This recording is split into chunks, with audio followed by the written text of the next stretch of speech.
everyone. Today is the new video I'm recording with Mike. He's a pre-med student from Monash University, so if you want to know about life of a pre-med, go follow his page. I'll also drop his YouTube link in the comments below.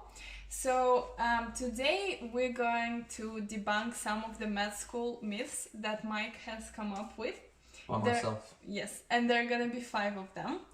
And yeah, just before the start, we start. Do you have anything to say? No. No. No, Okay. Okay. Well, let's start then. What did you come up with? Okay. So yeah, I've written like 5 questions that both myself and like people that I talk to in the undergrad degree, which is biomed, have questions about. These are like very common questions that we all have. So first thing is that you have to be really smart to get in med school. Is that true? What do you think about that? Well, personally, I think yes, you have to be sort of intellectual individual. You have to have a good reasoning skills and analytical skills, but everyone's brain is different, right? So you can't say the way like my brain works is better than your brain works. Like my strengths, I can't say that my strengths in something are better than yours, for example. So you can't really compare that. And as long as you just study what you need to study and know the content, you're good enough for med school. Because like think about how many doctors there are on the planet, you know, and they're not all like exceptional individuals. They're just like normal people like you and me. So you have to keep in mind that they're ordinary people that just worked hard and studied hard and got in. So it's possible for everyone. So you would say that work ethic is more important than being smart? Definitely work. I mean, when you get into medical school just by being a genius or whatever, that's not called success, that's called luck. So you have to really distinguish what you're talking about. So I prefer to say that yes, work ethic is more important for anything, including med school. I agree. Yeah. Cool. So the second question is that when you get in med school, your social life is over. Now, I know that in pre-med, it's very competitive for like who gets high marks, who get the high distinctions. I wonder, is it the same in med school or no?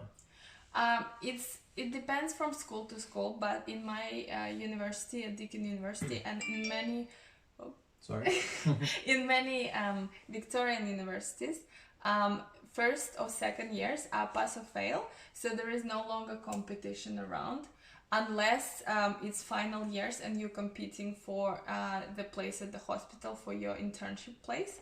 Then the competition begins again. But in your first years there is not much competition, and people like share resources and they're very like chill about, because they have nothing to compete. If you get past, you're good. So there is no like this toxic atmosphere around. I'm glad to hear that. I think that's a relief for me and probably many other people who watch this. Yes. Okay, so the third question is that I've heard that passing is passing just good enough in med school? Because I know that from what you said there's no high distinctions or distinctions. It's either just passing or failing. So is it just good enough to strive to get a P or like 50%? Yeah. Well, I personally think it's not ideal if you strive for like sweet P, but many students live by the phrase P's get degrees, because when you get the P, you're like all set, you don't have to do much than bare minimum. Because if you get 50, it's the same as getting like 80 or 90. But I think because you are studying to be a doctor, and it's a very like, it's a lot of responsibility in being a doctor, and you have to keep in mind that you will decide the lives of people, and you have to really know what you're doing.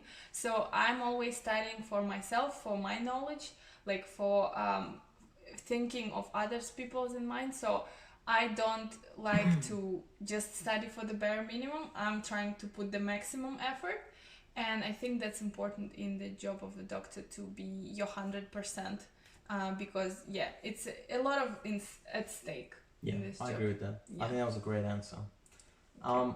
My next question is that, you go through these sort of degrees and, it's very competitive. Do you ever get the feeling that everyone's better than you or everyone's like smarter than you and, you're like at a disadvantage? And how do you deal with that? Yes, I always got that feeling, especially in pre-med. So I think what you're talking about is even more important in pre-med or in biomed, because it feels like, oh, he got 95 and I got like 80. He's better than me. It's always like this competitive atmosphere. In medicine, you also can feel that way, because some people like can do injections better, or they can be better at like dressing the wounds, you know, all the clinical skills, or they can like interact with the patient better. But still, I think this comes down to work ethic and how much you put your concentration in a thing, you know. If you put your 100% and your time and effort into the subject or thing that you do, you will improve on it. And you shouldn't compare yourself to others, because yeah, as I said before, like everyone's brain functions different, everyone's different, and everyone has their own path, and everyone is doing their own race. Like, you know, you're not racing among each other, you're racing with yourself from yesterday. So that's what I think. Yeah, I think that was a great way to put it. Yeah. Because I personally had that issue with, like, you know, the imposter syndrome, thinking that you don't belong there. Yeah. But yeah, coming back to what you said, I think that helps to sort of deal with it mentally. So thanks for that. And my last question is that because of how heavy the degree is, you don't get proper sleep at nights. Like some nights you don't even get 4 hours because you have to put a lot of time just studying the content. And yeah, what do you think of that? I personally don't study at nights. I'm the person who likes a good 8 to 9 hours sleep. I think it's more important than like cramming. Of course, people's life can get busy and you don't have time in a day to study. But I'm just a morning bird who likes to wake up early, and I'm more productive in the morning. But yeah, I know some people pull all-nighters a lot. A lot of my friends do that. I'm not a fan of them. I'm not like getting the material into my head when I'm like sleepy, and I don't like drinking more than 1 cup of coffee, so I'm very like so I plan my day so that I have time during the day to study. But yes, some of the students really like or maybe they don't have time during the day, or maybe they procrastinate. That's the thing with my students, like they like to procrastinate and then do everything at night, and I don't do that. I'd rather sleep at night and do everything during the day. Yeah. I totally agree with that. I think if you can switch your studies to the morning, from my experience as well, it's a lot better in terms of what you can do later in the day. So let's say if you want to study 4 hours, if you get those 4 hours before 3 p.m, then you have the rest of the day for yourself. But if you leave it until like 9 p.m, then you got to stay up to like 1 at night, and it doesn't look pretty. So I think try and get it earlier. Yeah, exactly. And yeah, that's the main thing, to keep your routine, so that you're studying during the day, sleeping at night, and you have time for everything. That's totally the main thing. Yeah. All right, so well, this was the end of all our myths about medical school.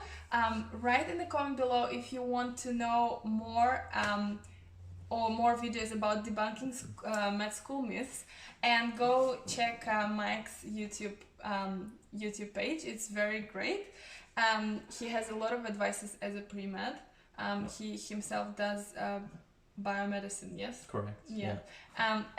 And also we have released one video for his channel about like common misconceptions about medical school. So go check that out as well. And see you guys next week.